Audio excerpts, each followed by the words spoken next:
Good evening, everyone, and welcome back to another episode of Apollo's Odyssey. I'm your host, Apolla Asteria, and it's good to be back here on another Wednesday afternoon. I have a really exciting show in store for us tonight. I really want to get into the precession of the equinoxes, the Mayan Long Count Calendar, and the Great Year and how this all interconnects. A lot of people talk about how we're going through this kind of human consciousness shift right now, moving into the age of Aquarius from the age of Pisces. So I also want to get into, I'm going to explain exactly what the precession of the equinoxes is, how it works, why it happens, and what these different ages mean. So I'm going to get into actually like the difference of the energy in each age and how it affects us.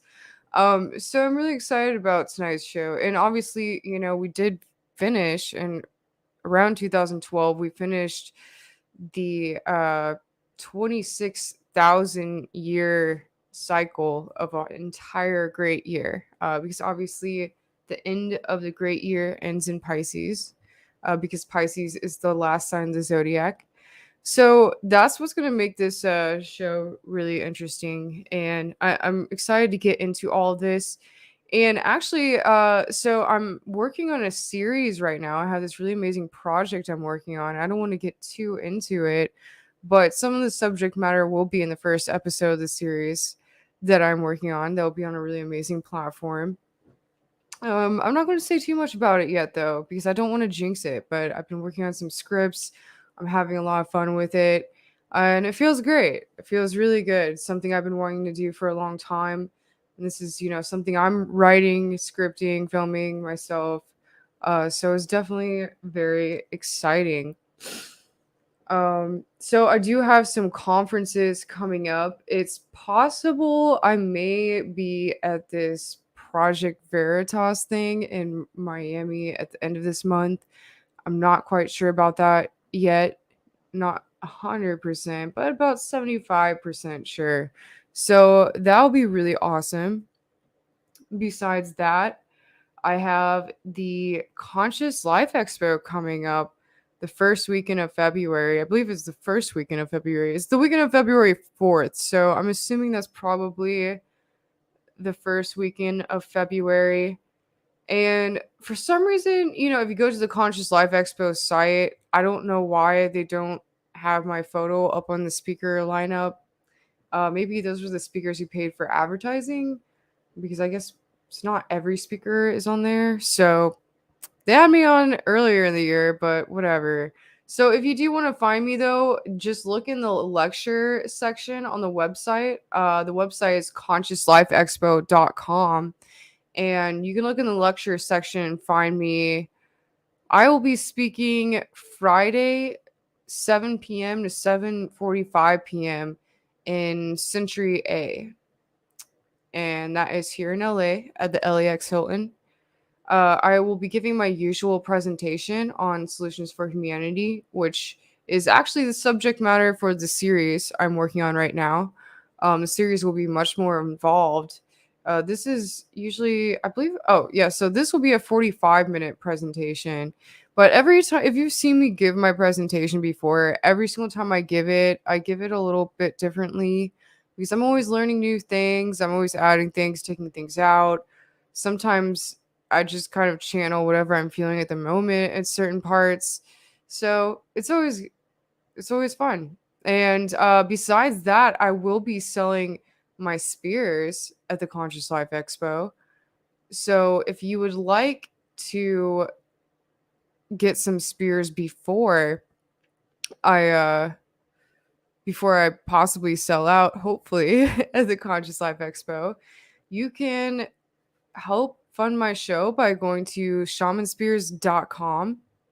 That is shamanspears.com. I make uniquely handcrafted energy chilling devices. They're kind of like a mix between wands and spears, and they're pretty amazing. I'm not going to lie.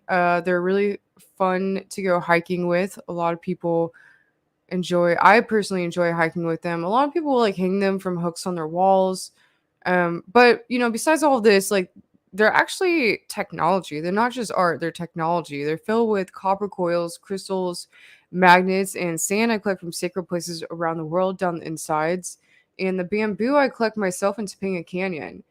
So I actually drive down into Topanga Canyon to and like I literally hike out in the middle of the wilderness and chop down my bamboo. So I actually did that recently. I'll be working on a new collection again here because it always seems like I think I have enough time, between collections, but then I end up running low. So there aren't many left of the Odyssey collection either. So you're gonna want to check those out.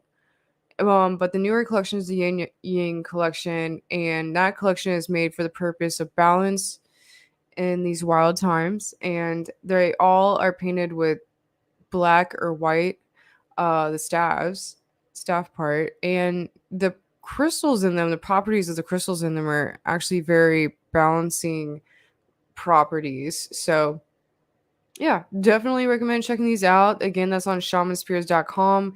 And besides all that, I have some organite creations that I made myself. They're pretty cool. There's like some organite daggers here, organite pyramids, and organite bracelets.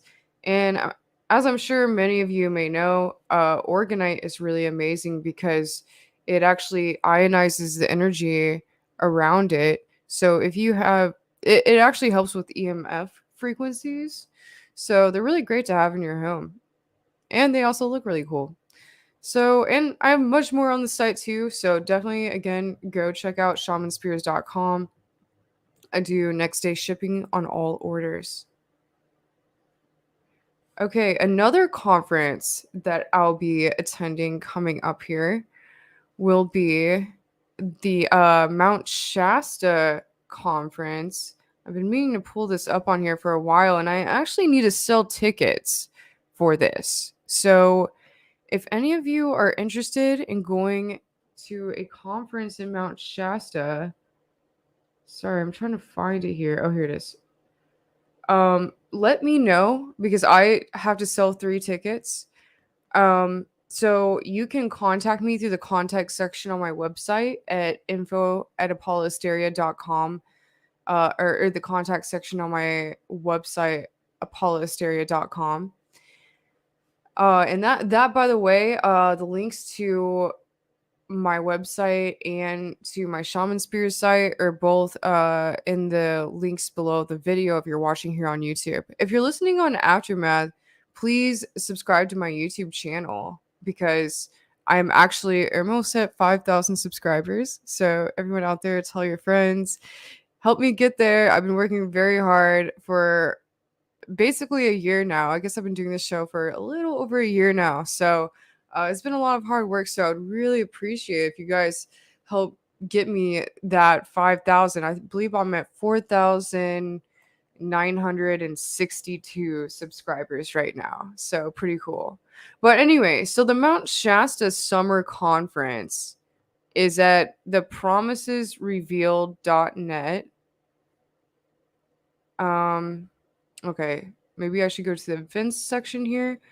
And so here we go. It's the Mount Shasta Summer Conference, which will be July 7th through 10th, 2022. The topic, I guess, of the conference is Look to Venus, Morning Star Revelations. Some people who will be there besides myself are Laura Eisenhower, Alex Collier, Robert Potter, Suzanne Ross, I believe. Oh yeah, Brad Olson will be on this lineup. Eric Dadmir, I had him on here before. A friend of mine, Arcturus Raw, he's really awesome. I haven't seen him in a while. I always used to meet with him at Contact in the Desert every summer, so that should be interesting. Also, we have Sam Kayawatz, who makes the amazing sacred geometry pendants, which I am always wearing during all of my shows. And did I mention Laura Eisenhower? I'm not sure, but yeah, Laura Eisenhower, she's going to be there. Brooks Agnew. So yeah, lots of really amazing people. It's going to be a good time. I'll probably be partially emceeing, and I'll also be selling my spears there. So yeah, that'll be a lot of fun. Definitely recommend checking that out. Yeah, so besides that, and so yeah, make sure you go check that out. But if you want to get tickets, please get them off me. I have to sell 3 tickets. So basically all you have to do is contact me at the contact section on my website and I'll sell you a ticket. And then you can hang out with me and all these amazing speakers all weekend. So it's gonna be a lot of fun. Definitely recommend it.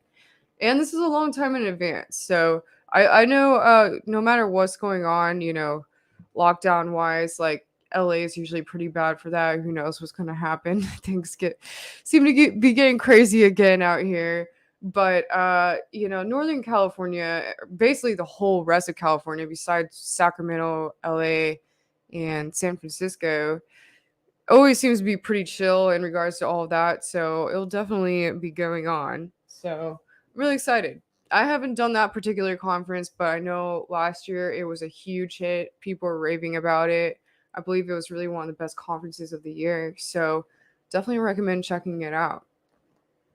Okay, so getting into the show tonight and the subject matter tonight, it's good to see you all in the comments, by the way. I love when you throw things in here because sometimes I go off them.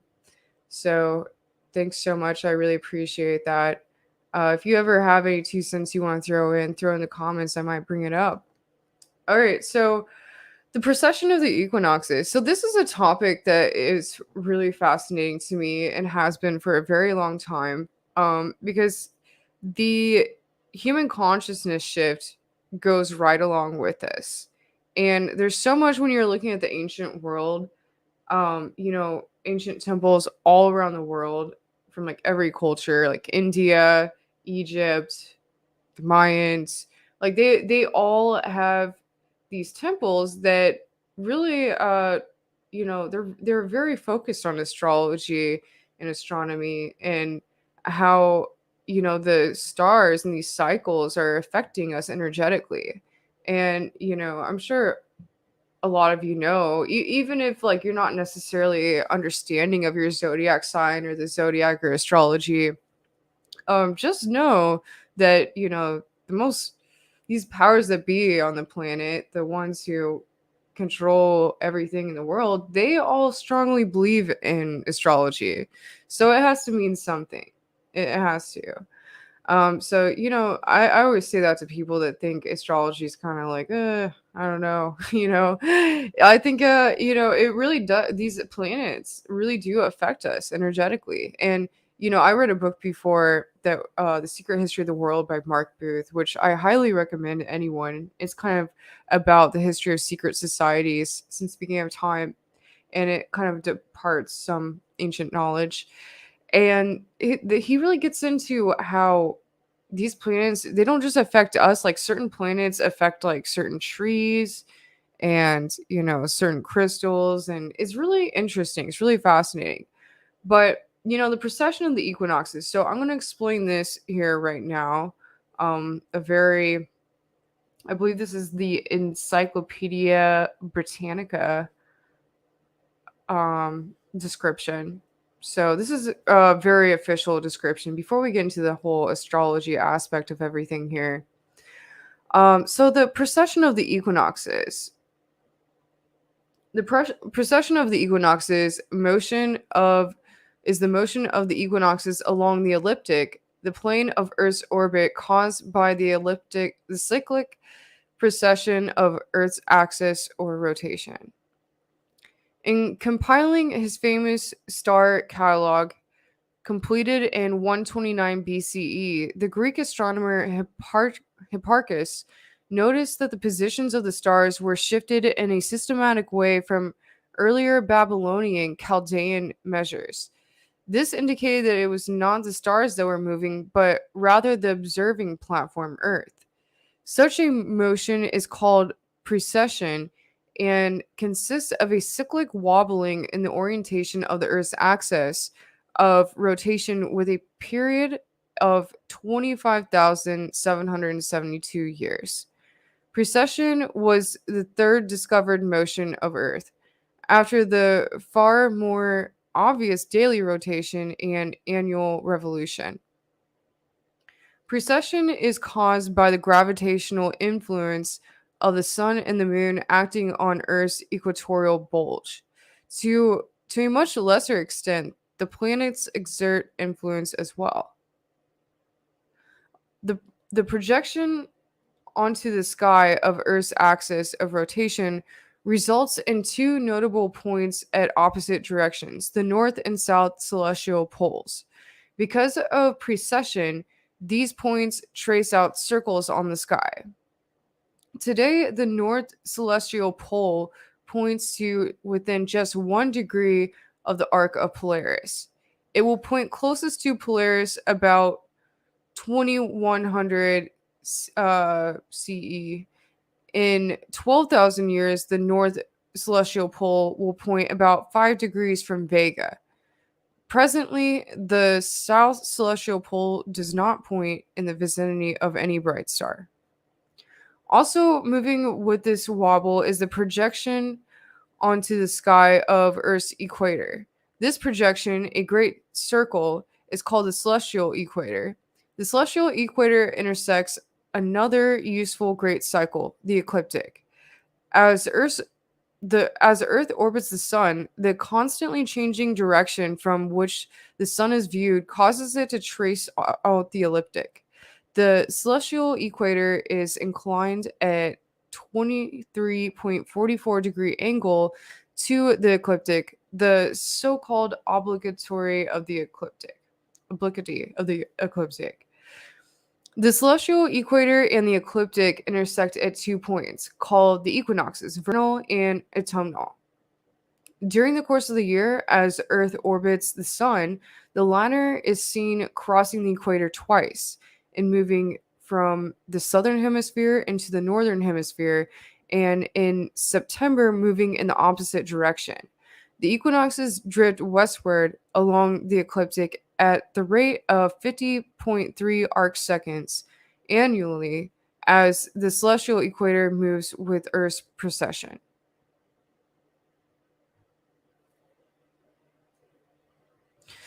So,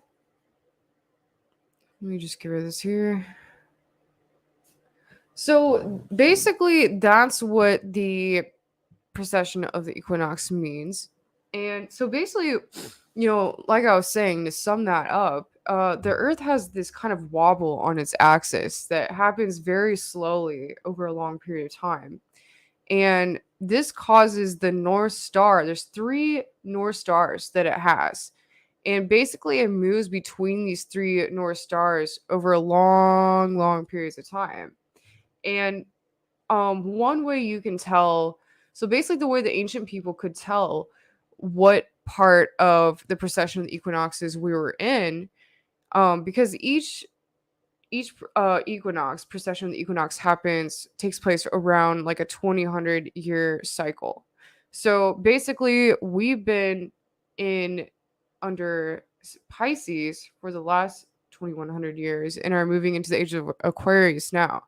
And one way you can tell is when you look to the east on the spring equinox, there's certain actually temples around the world, like the Sphinx would be a great example of this. So the Sphinx on the spring equinox every year, the next whichever Zodiac is basically the time that we are in for this cycle will show as during the spring equinox, it will come right in front of the Sphinx, basically over the horizon at that point of the spring equinox. So a lot of people actually are under the understanding that the reason why the Sphinx was originally a lion before the head was changed to a pharaoh later on was that that it was actually made during the time of Leo, the age of Leo, which is interesting because that would make it far older than what the archaeologists claim it to be. So that's really fascinating. So, trying to think of what to get to next here. So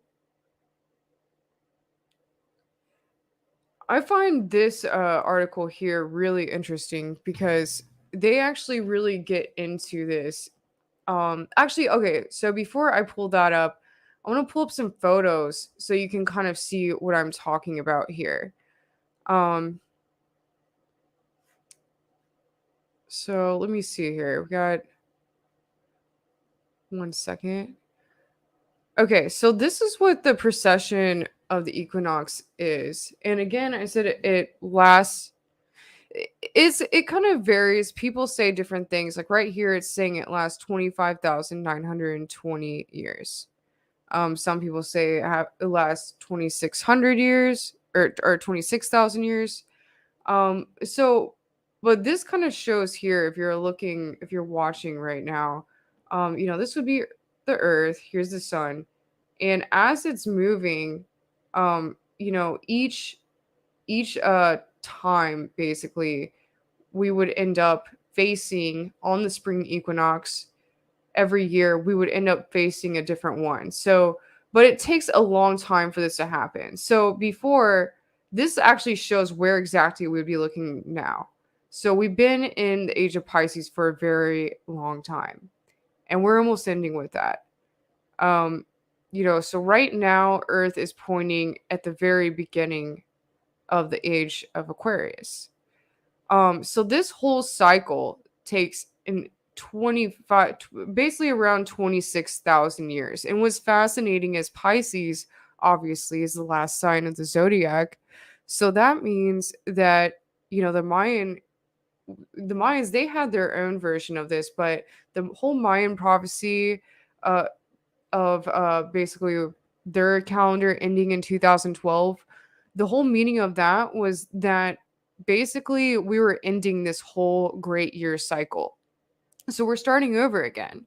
And that is a very long cycle. And it's really fascinating that the ancient people knew so much about this. I mean, basically, every advanced ancient culture around the world knew about this.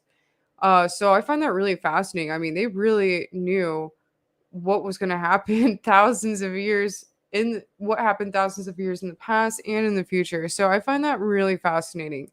There's a lot of really amazing charts to look at with this. So right here, this chart kind of shows the Indian like the Yuga. So their kind of definition of this. And I'll get into that later, but of course that's the Yuga cycle, the Satya Yuga, uh the Kali Yuga. These words are kind of small, so I can't really read them from where I'm sitting right now. But people kind of argue at where exactly we are at in this cycle. But obviously there's supposed to be an amazing golden age, and then we get into a bronze age, and there's like these different kinds of ages. So I'm going to get into this reading this on a different site, but I'm just showing you a diagram of what we're looking at here. So here would be another one. And it's very fascinating. It really is. So I have an amazing site I want to pull up here about this. Oh, hold on. Let me take this off 1 second. All right. So actually, before I get into the one that really explains everything here, first I want to talk about the Kali Yuga. Okay. So this site says Kali Yuga. When did it end and what lies ahead? Cycles in the sky and in the human body. In the yogic astronomy, we divide the orbit of the Earth around the Sun into 27 segments called nakshatras. Each nakshatra is further divided into 4 equal sectors called padas or steps. Multiply 4 by 27 and it equals 108. These 108 units mark the 108 steps that the Earth takes through space. Each nakshatra corresponds to 1/2 of the lunar orbit around the Earth. The cycles within the human body correspond to that. The nakshatras and padas. In a woman's body, there are very obvious cycles of 27.55 days if she is perfectly healthy, and in a man's body, the cycles are less obvious and pronounced. They happen in a different way and are of a larger span of time. In any case, these cycles are happening all the time, in the solar system and the larger universe. The microcosm and the macrocosm. Both are playing the same game. But who should play whose game? If you think the macrocosm is going to play your game, you'll waste your life. If you play the macrocosm's game, your life will be beyond your expectations. The cycle of 4 yugas. The precession caused by the gradual rotation of the Earth's axis of the equinoxes is the period of time when it takes the Earth's axis to pass through one complete cycle of the zodiac. It takes the planet 72 years to pass through 1 degree of the zodiac and 25,920 years to complete one full circle of 360 degrees. One half of the journey takes 12,960 years and covers the 4 yugas. Satya Yuga lasts 5,184 years. Treta Yuga lasts 3,888 years. Dwapara Yuga lasts 2,592 years. Kali Yuga lasts 1,296 years. These 4 yugas taken together come to a total of 12,960 years. When did the Kali Yuga start? The story of Mahabharat needs to be seen in a certain context. In 3140 BCE, the Kurukshetra war ended, and in 3100 BCE, Krishna left his body. 3 to 4 months after the war, the Kali Yuga began. As of 2012 AD, Krishna's era ended 5,114 years ago. If you subtract 2,592, which is the cumulative number of years of the two Kali Yugas that are at the bottom of the ellipse, which describes the axial precession, you arrive at 2,522 years. That means we have completed 2,522 years of Dwapara Yuga. And since its total duration is 2,592 years, we still have 7 years left until its completion. In the year 2082, we will complete Dwapara Yuga and move on to Treta Yuga. The world will go through another upheaval. Not necessarily in terms of war, but probably in terms of population explosion and natural calamities, before moving on to this new era of well-being and upward movement of human consciousness. Yugas and human consciousness. The solar system, with the sun and the planets around it, is moving in the galaxy. It takes 25,920 years for our solar system to complete one cycle around a larger star. From the effects upon the planet, we believe this big star or big system that our system is going around is not located in the center of the orbit, but somewhere to the side. Whenever our solar system comes closer to this big system, all the creatures living in our system rise to greater possibilities. Whenever our system moves away from it, the creatures living in our system come to the lowest level of possibility. We say this is the Kali Yuga. When our solar system is closer to the super sun, Satya Yuga will begin. The human mind will be at its highest capability.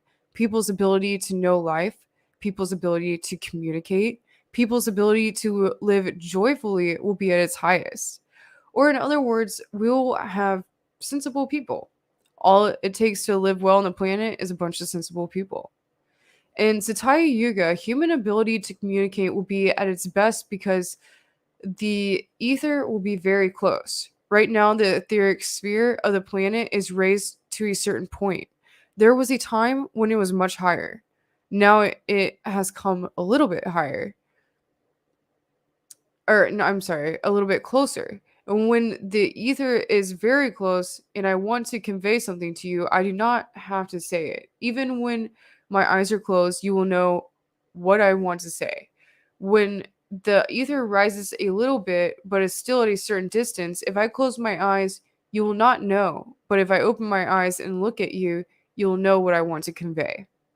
That's really fascinating. I don't know about you guys, but I certainly describe myself as someone that can, you know, I'm not saying I'm telepathic, but I can usually read people very well. I can tell what people are thinking or their motives most of the time. But I wouldn't say it's like 100%. So this is really interesting. This is basically saying that right now, the energy we're moving into, we have, a general, we're basically tapping into our spiritual abilities or unlocking these certain abilities, but we're not fully there yet. But we're beginning to feel them. We're beginning to tap into them. So this is really fascinating. So the ether and spiritual possibilities. If the ether rises some more, you can know by breath. If you go into the forest, you'll see because your vision is blocked to some extent. After some time, the most significant way of knowing things is by smell. Most animals that live there know things only by smell, and because of such concentrated life energy, the ether is high. Because the ether is high, they do not have to see. If you talk, they will get confused. When the ether is very low, you have to talk all the time, otherwise, people will not get it. Even if you talk, they'll not get it. You have to knock and talk continuously to make them get it. The etheric content in the atmosphere determines how sensitive you are in terms of your ability to communicate. Krishna also said that after over 5,000 years, there will come a many thousand year period of a time that will be fabulous.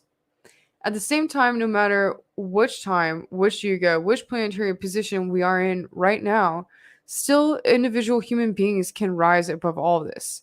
Still, individual human beings can live in a golden time within themselves. Even in the worst of times, the possibility to be well above it is always there for the individual human being. There are many things one can do to enhance the ether or create etheric content.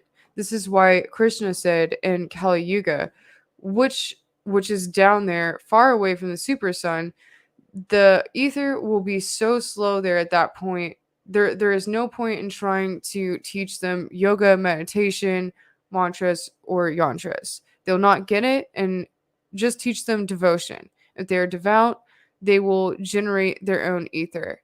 And because of this etheric content in the universe, in the atmosphere, they will perceive devotion is not for the dumb.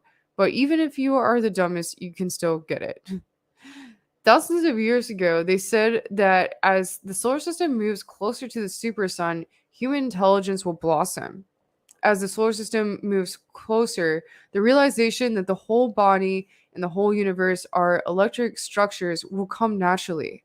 Right now, we are moving towards Treta Yuga, which is the second best time that can happen in a cycle of yugas. Krishna also said that after over 5,000 years, there will come a many thousand year period of time that will be fabulous. We will not we will not make it there, but we can set the foundations for it and have the joy of creating an atmosphere for a stretch of thousands of years of golden time upon the planet. This is not all predictions and conjecture. This is based on deep rooted understanding about what happens with the human mind in relation to the planet on which we live. We not only live on this planet, we are the planet. If you do not understand this today, you will understand this when you are buried. The planet understands that you are part of it, and only you think something else of yourself. So, Mahabharat, the story of every human being. The story begins because you have false ideas about yourself. Mahabharat represents the grand misconception of human beings about life, their sufferings, their rises and falls, and goes on simply because human beings are struggling to come into tune with life. Whatever someone who is in tune with it tries to say, everyone will misunderstand. Light cannot be put into words, but if you open your eyes, you can see light. Similarly, if this life that you are opens up, it can feel life and it can become life. So, this is really fascinating, and I actually didn't mean to read this entire article, but it's actually really blowing my mind. So, that gives you a better understanding of the Kali Yuga. And so my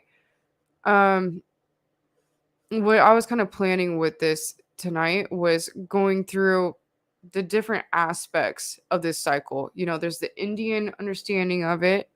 There's the Mayan understanding of it. And these are all completely different.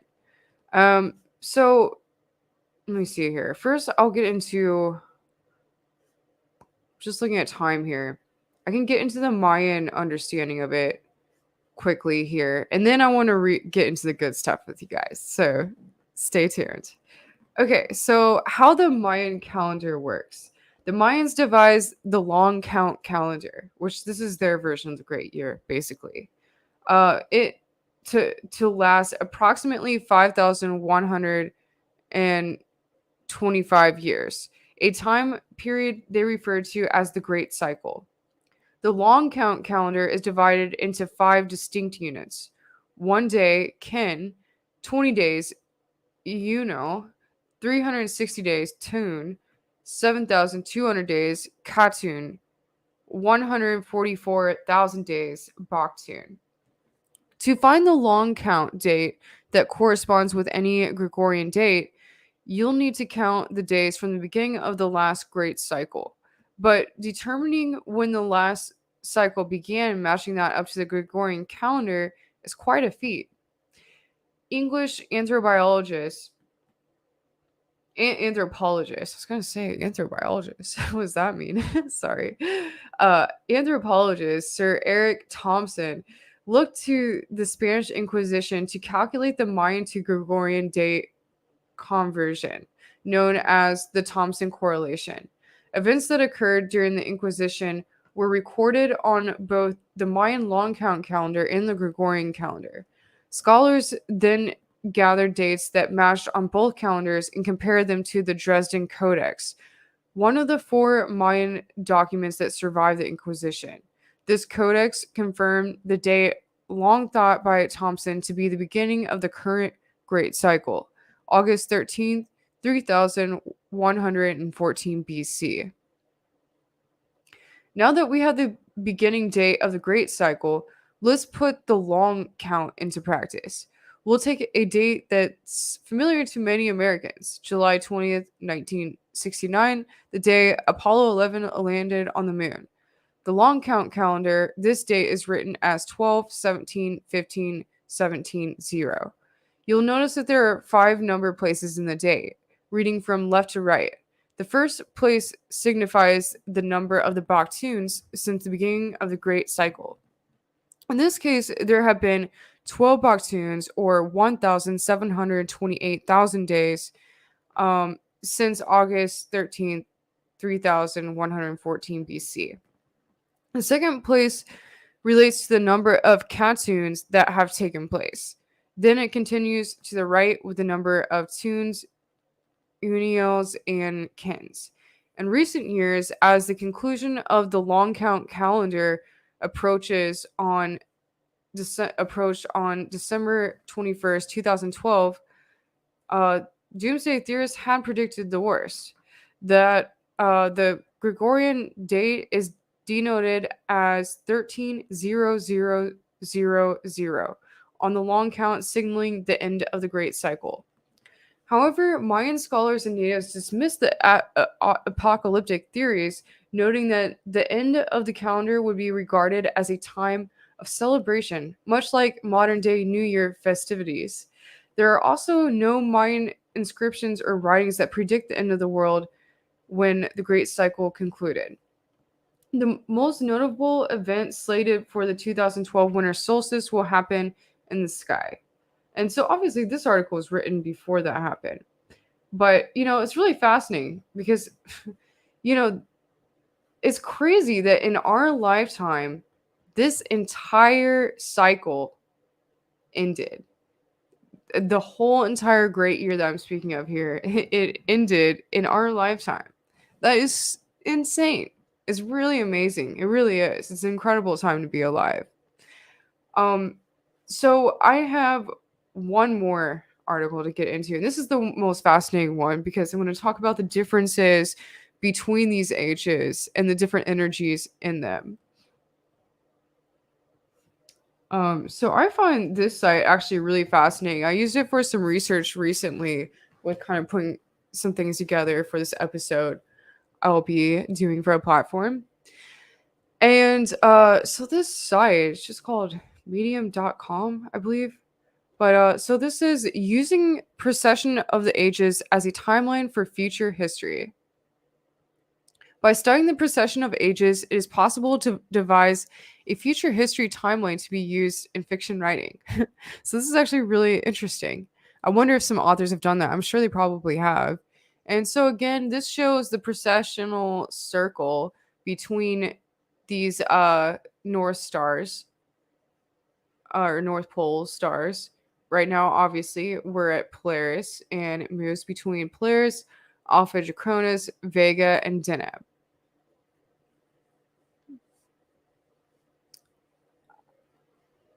Okay, so some of this I kind of have already been reading, but I'll just read it again in a new way so you may have a better understanding in the way that they explain it. So, the Great Year has been shown that many ancient civilizations had knowledge of what they called the Great Year or Long Count Calendar. This they discovered through observational astronomy and noticing the most imperceptible wobble of the Earth's axis as it spins in space. This causes the stars in the sky to appear to spin in a great cycle, the pole star shifting with each age. The ancients defined each age by the sign of the zodiac where the sun rose on the spring equinox or was housed, and this is called the precession of the equinoxes. To give some idea of how long this took, each zodiacal age lasted approximately 2,100 years, and the full extent of the great cycle took an amazing 26,000 years to complete. We're currently on the cusp of the age of Aquarius, moving into it from the age of Pisces. Some people claim that this event took place in December 12th when the Mayan calendar came to an end. It is said that at this time, there will be a general shift in consciousness towards higher frequencies. As we have entered the ascending half of the cycle, we were previously on the descending side, which culminated in the medieval Dark Ages and began to rise again with the Renaissance. Ancient Indian sages divided the greater cycle of zodiacal ages into ages of consciousness, the Golden Age being the most divine, the Silver Age less so, and then to the Bronze Age, and finally to the Iron Age, which was also known as the Dark Age. And so this is a really cool way. So instead of showing the cycle in a circle, it just kind of shows how it rises and falls. So, this, so it shows here around 20 or 6,700 BC is kind of when it started descending. Consciousness started descending. And so that goes into the Silver Age, the Bronze Age, the Iron Age, and now we're coming up again. So we were kind of most recently in the Kali Yuga, this is saying, and now we've been moving through the Dwapara Yuga, and we're on the ascending side of this now. So that's fun, and who knows how exactly accurate this is with the years. Like they were saying, it is a little hard to determine the exact dates with all this. I would say from everything else I've read that we're a little closer to the end of the Bronze Age and moving more towards the Silver Age or Treta Yuga. So, according to the Indian perspective of this. So, on the diagram here, the high point of civilization is 11,500 BCE, is equated to the time of Plato's Atlantis, and is the date at which the Egyptian Sphinx is said to have been built, according to the analysis of rain weathering on its surface, from a time when the Sahara was green. Ancient peoples did not perhaps fear change as much as we do, since they understood that these great age changes and also the seasons changes and that of this natural process. They also believed, almost universally in very ancient times, in the idea of rebirth. In looking at the characteristics of each of the zodiac signs, it is a fairly straightforward process to figure out how the decline and renewal of civilizations occurred and will occur into the future. Past. In the age of Leo, when the Sphinx was built, the nobility of a civilization begins to be undermined by pride. Leo is ruled by the sun. This was the fabled Golden Age. This was also the end of the Ice Age, and the rising sea levels inundated all coastal areas, creating worldwide catastrophes. There may have been high technological and spiritual achievements in this age. This occurred between 10,500 BCE and 8,000 BCE. In the age of Cancer, perhaps gnawing doubt appears to erode self esteem. And this is from 8,000 BC to 6,000 BC. Ruled by the moon, this is known as the Age of the Great Mother, when agriculture and farming began. Historically, many Mother Goddess statues are found in this period around the world. The Age of Gemini may have been plagued by divisions within the system. 6006 BC to 4004 BC. Ruled by Mercury, this was known as the Age of Communication and Trade. When writing appeared, there was a contract with others and the dissemination of knowledge around the world. In the Age of Taurus, base animal instincts began to appear. 4006 BC to 2006 BC. The Age of the Bull worship in many places, and animal and human sacrifices were carried out at this time. And so one interesting thing with that is the Age of Taurus actually apparently started biblically. A biblical reference of that would be Moses in the Bible, the whole story of Moses. They're like worshiping a bull. And at one point they say like, no, we're not worshiping the bull anymore. That's when that ended. And that was that whole Moses story. So you can see like some symbology of this in the Bible. So it's kind of interesting. So, and I'll get to the one with Pisces in a minute here. In the Age of Aries, ruled by Mars, war and conquest takeover 2006 BC to 6 AD. Being a fire sign, this age was also an age of religious fervor. In our last age of Pisces, bondage and slavery often appear in various disguises. So that'd be the year 6 to the year 2012. Traditionally ruled by Saturn, which embodies the strictures of organized religion, the symbol of the fish was a sign used by early Christians as a pass sign in days of persecution. And it's interesting, isn't it, that that kind of the time of like Jesus was basically the beginning of Pisces, or well, it says here it started in the year 6, but the sign of the fish, that was something that was kind of very prevalent in stories of Jesus. And still to this day, Christians have the fish symbol on their cars, and you see that as like a bumper sticker and things like that.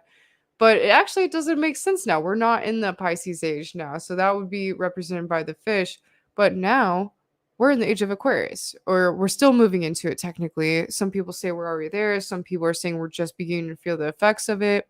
But this is where we're at now.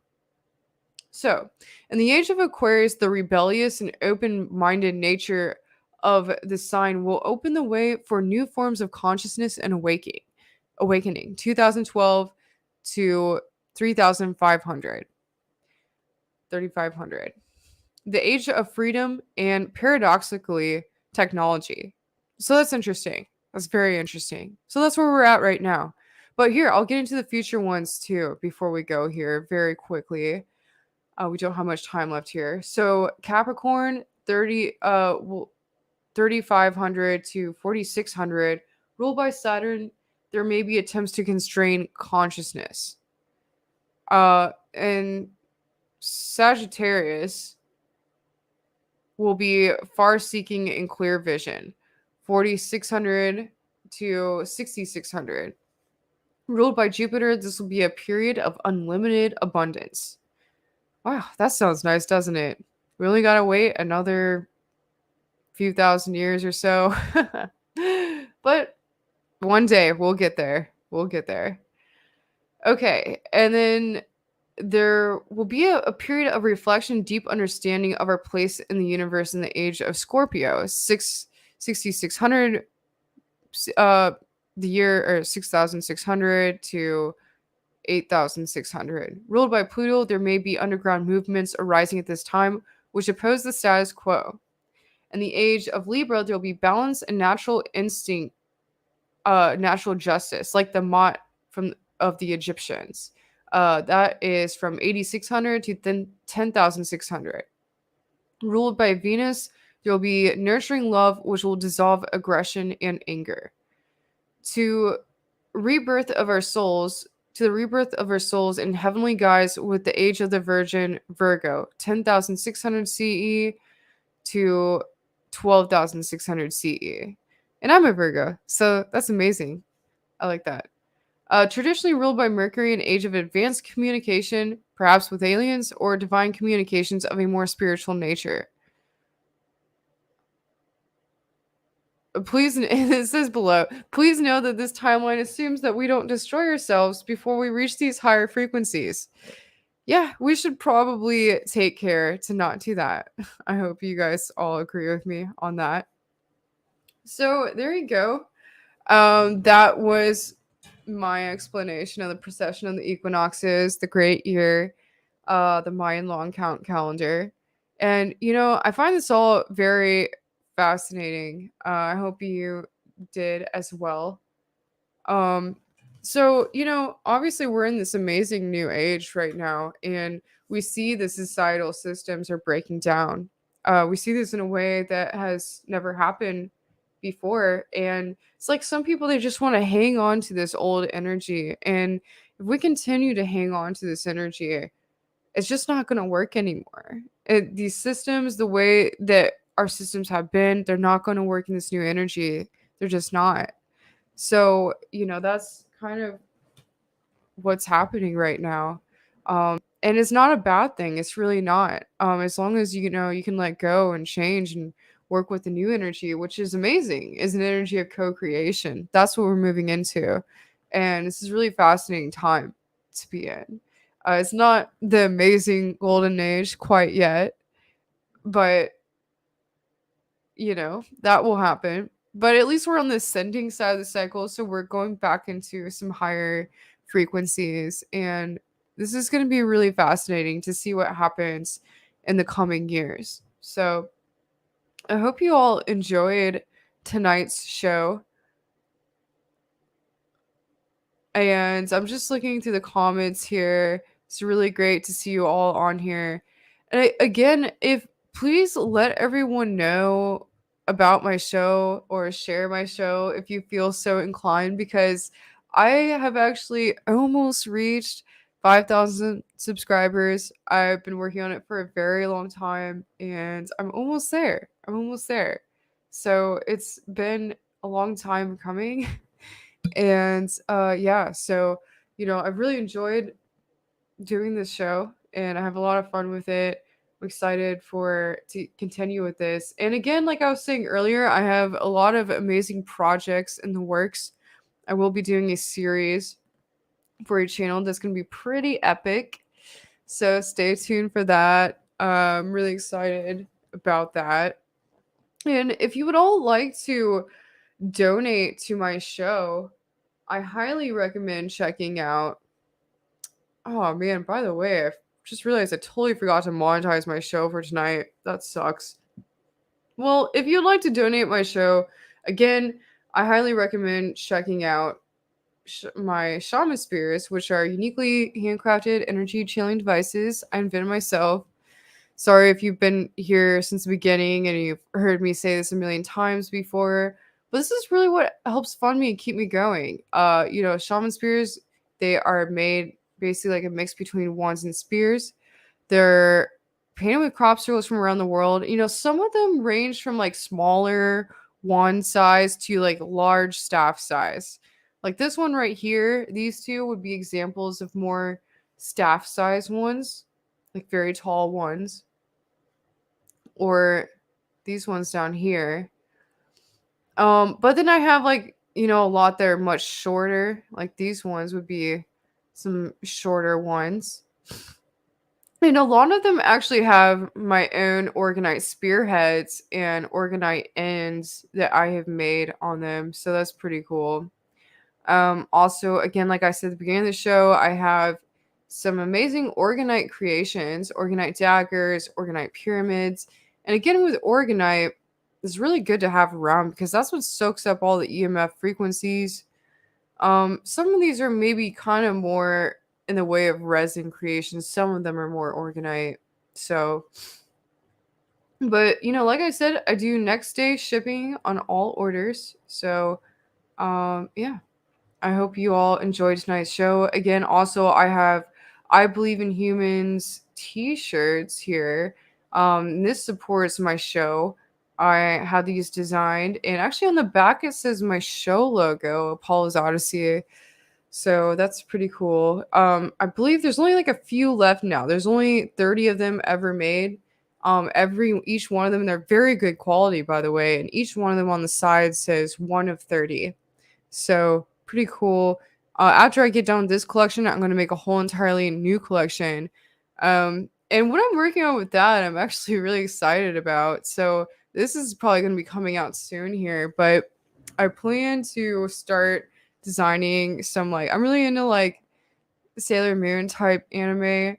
So I really want to make some anime like space chicks, kind of like a mix between pinup and anime, and put those on shirts and maybe make some NFTs of them. So I was just gifted an iPad to really get into that, and I'm really excited about it. I'm really great artist, drawer, and so I'm excited to get into drawing graphic design ways with an iPad and a tablet and a pen. I haven't done it that way before, so it's going to be interesting. Really excited about that. It's definitely going to be a project that will be fun. And besides that, like I said, I have been scripting out a series which is going to be on a platform very soon here. And that's going to be really fun. And that's a new thing I'm doing. I've been writing scripts too. So it's always fun to learn and do new things. I mean, you guys, if I make some NFTs, would you buy them? Please let me know in the comments. I honestly do not know how NFTs work yet, but I'm a really good artist, so I plan on doing that and making that work out here. So I'm excited to figure that out, and it's going to be a lot of fun. So I hope you all enjoyed tonight's show. Someone here said do some shout outs. One of the comments, Frank Monday said do some shout outs. Everyone loves shout outs. Well, shout out to you, Frank Monday. Thanks for commenting. Thanks for being in the chat here. I'm sorry I haven't been really reading everyone's comments because I've been reading so many articles on my show tonight. Oh, and someone here, Sean here says Billy Carson's doing an NFT class online. Wow. Well, you know what? If you're going to learn about NFTs, you might as well do it from someone that's in the UFO disclosure community, right? Why not? Well, I'm going to have to check that out. Sean, if you're commenting, oh, it's free. It's cool. Is there a time when he's doing that? Or is that going to be just, you can just pay or go in to watch it whenever? Let me know about that. But I'll have to go check that out. All right. Thanks everyone for joining tonight's show. I had a lot of fun tonight, and I'll be back here next Wednesday. So join me next Wednesday and let's have some fun. All right. Until next time on Apollo's Odyssey. Over and out.